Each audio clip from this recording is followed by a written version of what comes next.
Desi, iyalah, sahabat istriku, sudah seminggu ini, dia numpang tinggal di rumahku. Katanya, dia sedang ada masalah dengan suaminya. Istriku dan Desi telah berteman cukup lama, dari mereka SMP hingga sekarang.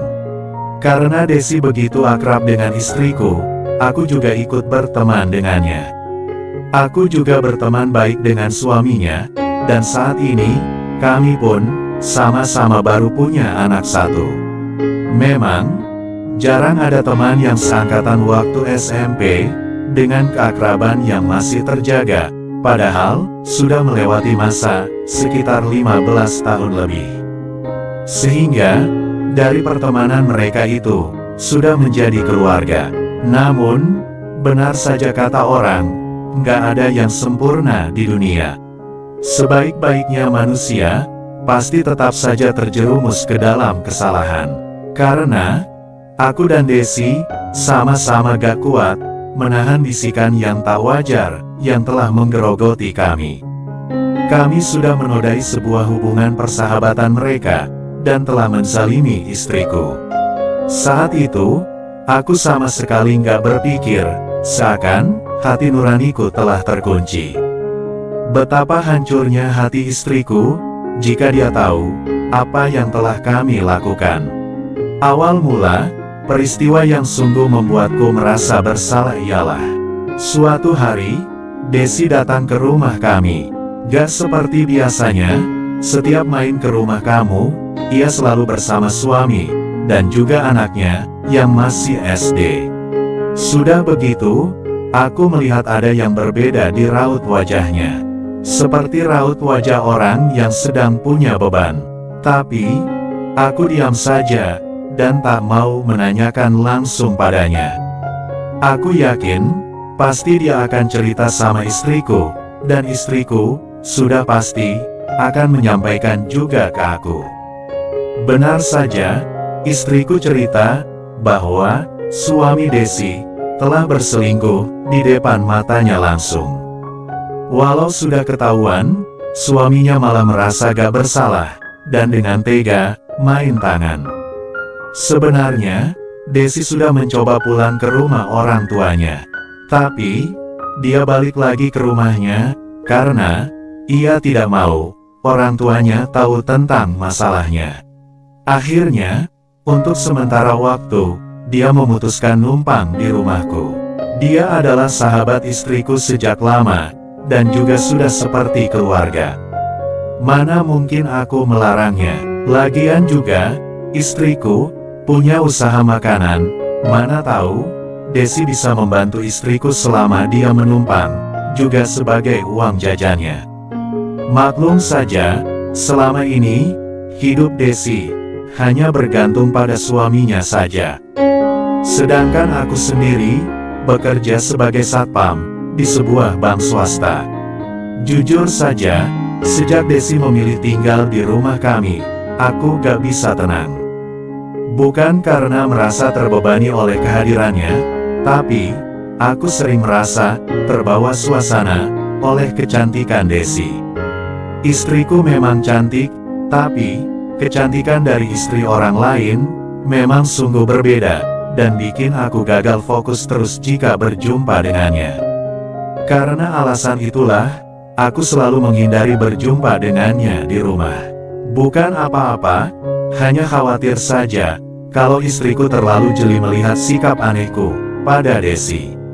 Apalagi, selama ini, istriku sangat percaya pada kesetiaanku. Dia bahkan, nggak punya prasangka, kalau aku terpesona dengan temannya sendiri. Dan aku juga gak mau merusak kepercayaannya itu. Tapi, yang namanya manusia biasa, selalu saja melakukan kesalahan. Tapi, suatu hari, aku gak mampu menghadapi sebuah keadaan, yang aku anggap sangat darurat. Sehingga, kesetiaanku selama ini, seakan terhapus dalam seketika.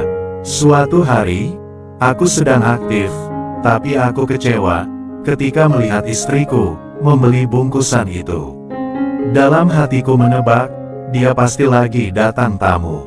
Dan benar saja, dia memang sedang kedatangan tamu saat itu. Padahal, aku sudah seminggu gak memanaskan mesin kendaraanku. Sejak ada Desi di rumah, istriku sering ngobrol dengannya, bahkan sampai larut malam, sehingga gak ada waktu untuk kami saling demikian. Namun, ketika aku sedang aktif-aktifnya, istriku malah lagi sedang gak bisa karena faktor alam. Aku sungguh sangat kecewa sekali. Dikala itu, mesinku seakan sudah tidak bisa dikendalikan lagi. Meminta untuk dipanaskan, aku pun mencoba keluar kamar. Pikiranku tertuju sama Desi, ada keinginanku untuk mengajaknya memanaskan mesin. Ini terdengar dan terkesan tidak waras memang, tapi itu yang ada di otakku waktu itu. Desi pasti sudah lama gak memanaskan mesin kendaraan sama suaminya, pikirku. Mereka sedang konflik, itu yang menguatkan tekadku pada Desi. Saat itu, hatiku seperti sudah dibutakan oleh keadaan alam yang tengah menimpaku. Tepat pukul 1, aku mengunci kamarku dari luar untuk jaga-jaga kalau istri dan anakku bangun. Selanjutnya, dengan melangkah hati-hati, aku melintas menuju kamar Desi yang sepi. Saat melangkah, jantungku berdetak kencang. Aku mencoba mendorong pintu kamar, ternyata gak dikunci. Perlahan, aku masuk, dan perlahan pula, menutup lagi pintunya. Sejurus kemudian, aku berdiri di balik pintu, melihat ke arah Desi. Oh anggunnya, dia sudah tidur pulas. Sekilas, aku merasa kasihan mengingat nasibnya. Mestinya, dia tidur bersama anak dan suaminya di rumah. Aku masih berdiri di balik pintu. Masih ada keraguan dan kekhawatiran yang bersemayam di dadaku. Bagaimana jika dia bereaksi yang gak sesuai dengan harapanku? Berteriak misalnya. Aku sudah gak bisa berpikir sejauh itu. Hatiku sudah tertutup, tekadku pun sudah kuat. Usai menenangkan diri, aku melangkah menghampirinya. Sesaat sudah berdiri di sisinya, aku membangunkannya. Mas Andri, ucapnya, dalam keadaan terkejut. Dan seketika, aku menutup mulutnya dengan tanganku, supaya dia bisa menenangkan diri. Aku memberi isyarat tutup mulut, dengan telunjuk. Dia pun bangkit, dan duduk. Raut wajahnya masih menunjukkan sikap kaget, dengan sesekali melihat ke pintu. Ia khawatir jika istriku datang. Mas Andri, kamu mau ngapain? Tanya Desi. Aku suka kamu Des. Ucapan itu spontan keluar dari mulutku. Tapi, kamu itu suami sahabatku Mas, ucapnya. Tanganku menggenggam jemarinya. Dia kaget, tapi hanya diam. Bagiku, itu pertanda lampu hijau. Dan yang tak pernah kuduga-duga, ternyata Desi merespon dengan positif. Makasih ya Mas, sudah mau menampung aku di sini, ujar Desi. Jujur Mas, selama di sini, aku gak berani menatapmu, karena aku takut terpikat olehmu. Ucapan Desi, seketika, bikin aku bergejolak. Untuk beberapa saat lamanya, aku menatapnya penuh arti, dan setengah gak percaya. Jadi, aku gak melanjutkan basa-basi lagi, karena Desi sudah memberi isyarat yang setuju. Selanjutnya, seperti orang yang kehausan, aku melihat Desi adalah sebagai sebuah telaga yang penuh dengan air yang sangat jernih dan segar.